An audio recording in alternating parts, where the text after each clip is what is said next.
Yo, what's going on, everybody? Welcome back to another episode of a weekly gaming news show. We are your hosts. My name is Trenell, aka True Sonic, and I am here as always with my homeboy and right hand man, Todd, aka Up Jump the Boogie. How are you doing, sir? What is going on in your life this weekend?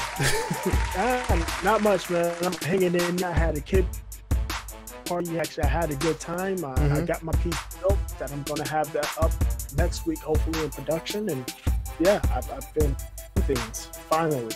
Yeah, finally getting those things in order, man. I'm really proud of you. I must say that I'm really proud of you for doing that. I haven't built a PC in quite some time. This is the same PC that I built back in like 2009. I've just been slowly like upgrading it, keeping it, in tip-top shape. But I think it might be time for something new. But I gotta wait till my funds is right, cause how much did you, like, if you don't mind me asking, how much did you spend on that, man? A lot.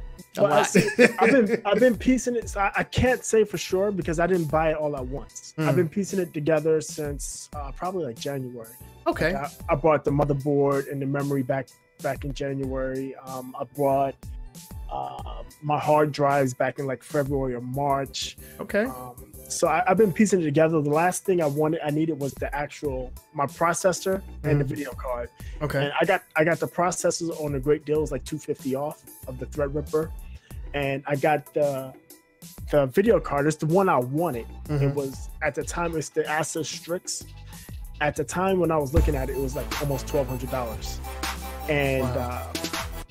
Two things dropped the price to like $650. The first thing was the cryptocurrency crashed. Over the past 6 months, it's lost like 70% of its value. Ooh. And the second thing is Nvidia is looking to be announcing new cards or new chipsets next month.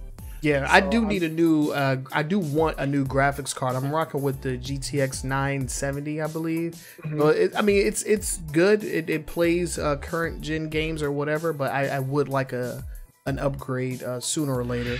Right. But yeah, let's go ahead and get into the show. We want to thank everybody who's tuning in on our live version of the show. We are live on Twitch and on Facebook. Make sure that you catch us here every single Sunday, twitch.tv/AWGNS podcast, or you can catch us on our Facebook page. All you have to do is follow and make sure that you turn on those notifications. That way you can see us as soon as we go live. But our schedule is every Sunday, 7 p.m. Eastern time. That's when we like to go live. That's when we start things around here. But yeah, let's go ahead and get into the show. We have some updates and corrections from some of our previous episodes. So with that said, Boogie, why don't you go ahead and take us there? Yeah, this is an add-on. I think this might be the third week we talked about this, but this is an add-on to the Fortnite ruling the world story, where Fortnite Battle Royale is allegedly taking in, this is an analyst number, it's not anything officially from Epic Games, but they're taking in $2 million per day on iOS alone, not on PC, not including PC, not including PlayStation, not including Xbox, but $2 million a day on iOS. Just on iOS. That is ridiculous. Yeah, that is ridiculous. Absurd. And we don't have the story here, but there was something that did come out about Samsung trying to do like an exclusivity deal. Yeah, 30-day exclusive. A 30-day exclusivity deal for the Android version of Fortnite. For the Android release. I think this is stupid. Samsung's done it before, and it didn't make them sell. It doesn't impact their sales at all. Like people nobody's buying a Note 9 for Fortnite. Exactly. People don't buy Samsung phones because they're going to get Fortnite. They're going to buy the Samsung Note because they want it. Yeah, because they want the Note. I don't know why you would want the Note. Is that bulky piece of flammable hardware? But I just thought it was interesting, so I kind of wanted to add it in here. Oh my God, are you kidding me with this icebreaker? that was actually a joke. I forgot. I didn't put one in there because I remember last night saying you had.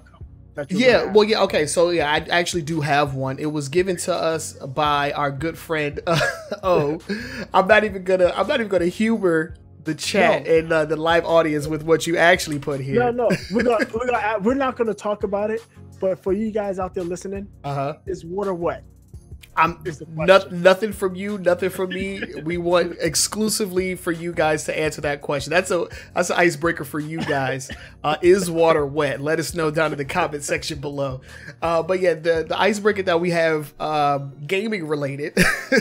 And if you're unfamiliar with the icebreaker, it's just a question that we like to ask between the two of us to get a sense of where we are on certain gaming related and pop culture related topics.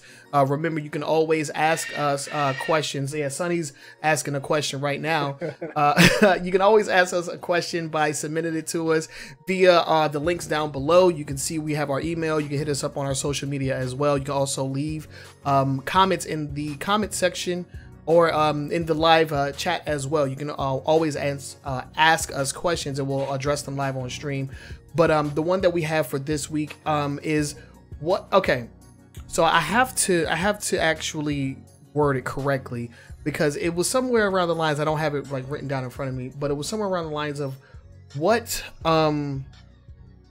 if you were a game developer, what franchise would you reinvigorate, pretty much, or what franchise would you bring back? Like if you were a developer, up and coming developer, and you made a pitch to bring back a classic or recent or whatever franchise, what would it be and why? That's a good one. That is a good one. I thought it was a really good one. And the first thing that came to mind for me was to let Sonny speak, of course. So, but no, the first one that came to mind for me was, of course, going back to the classics. I mean, I'm a Sega fanboy, grew up in the 90s playing Sega Genesis games. So I would love to see a proper Streets of Rage 4 or a Streets of Rage kind of like a remake or you know, remaster or something like that. That's something that I would like to see because lately Sega hasn't really been doing anything with the IP except for re-releasing it in every single compilation known to man. Right. So I have like legit and you know, we're going to talk about ROMs and emulators here later on in the show, but I do legitly own about 5 copies of every Streets of Rage game that's out. I've even played some of the spiritual successors. I know Fighting Force on the 64 and PlayStation was originally supposed to be a Streets of Rage game, but they changed it due to the console. I think the developer was IDOS, I believe, and they wanted to put it on multi-platform, and Sega was like, no deal, but they went ahead, but they just changed the name of the game. So yeah, I would love to just see that story continue because you know, those characters, in my opinion, are iconic, and it was a really cool story, one that was elaborated on with the inclusion of cutscenes in Streets of Rage 3. And I would really like to see those characters kind of like reach their, the pinnacle of their character arc. I think that would be really cool. So old school beat 'em ups. That's what I would do. What about you? Okay, so while you were talking, I was thinking, and I came up with actually 3 different ones. Oh yeah, go ahead.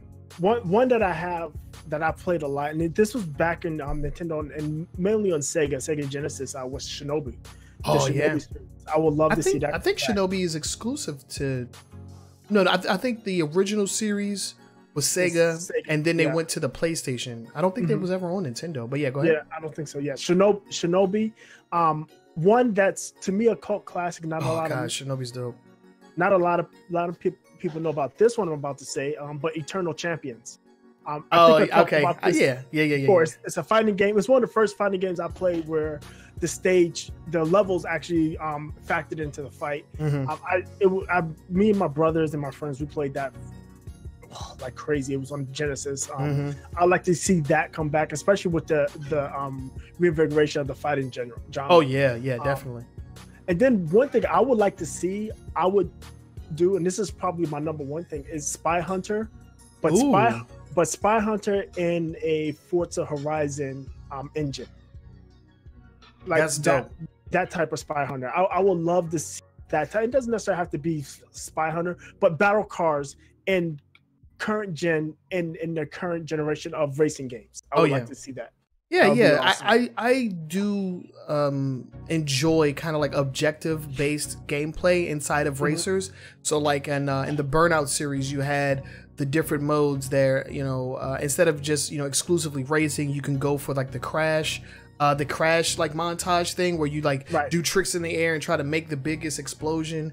They also had modes where you could like who could knock out the most people or something, or crash the most people. I do like those kind of objectives in racing games, which is why I'm kind of excited about the new Sonic one, because they're implementing like teamwork into like a kart racer. I feel like that's I mean, it's been done before, but it's definitely hasn't been done to nauseum, and I want somewhat of a change, a refresh when it comes to the kart racer. So I feel like that's going to be really cool. But yeah, that sounds dope. And Spy Hunter's always been like a game that comes and goes. We had the original. I think there was one on the PlayStation 2 as well. Right, and I think was there one based off a movie? Because there was a Spy Hunter movie. Was there? Oh, yeah. The Rock played in it, and this is before he was like the shit. So yeah. I know. I want to say there was one last generation, so that might have been a version that was based off of the movie. 360 PS3 version. I remember, but I can't be for sure. Yeah, well, Sonny will confirm that it. No, I'm just kidding. He's just in the background, like making tons of noise. But yeah, that's a cool question. We got some cool answers, and now we want to hear from you guys. What is a gaming, either classic or more recent? What is a franchise that you would revive if you were a game developer? Let us know what game it is, and let us know what kind of pitch you would bring to it. Like, what changes or innovations would you bring to the franchise that you haven't seen before? I feel like that's a pretty cool question. And any answers that we get on the question, we'll address them during our next week's show. So make sure that you get your answers out there and let your voice be heard, because we love talking to our audience. We love engaging with the audience here on the Weekly Gaming News Show.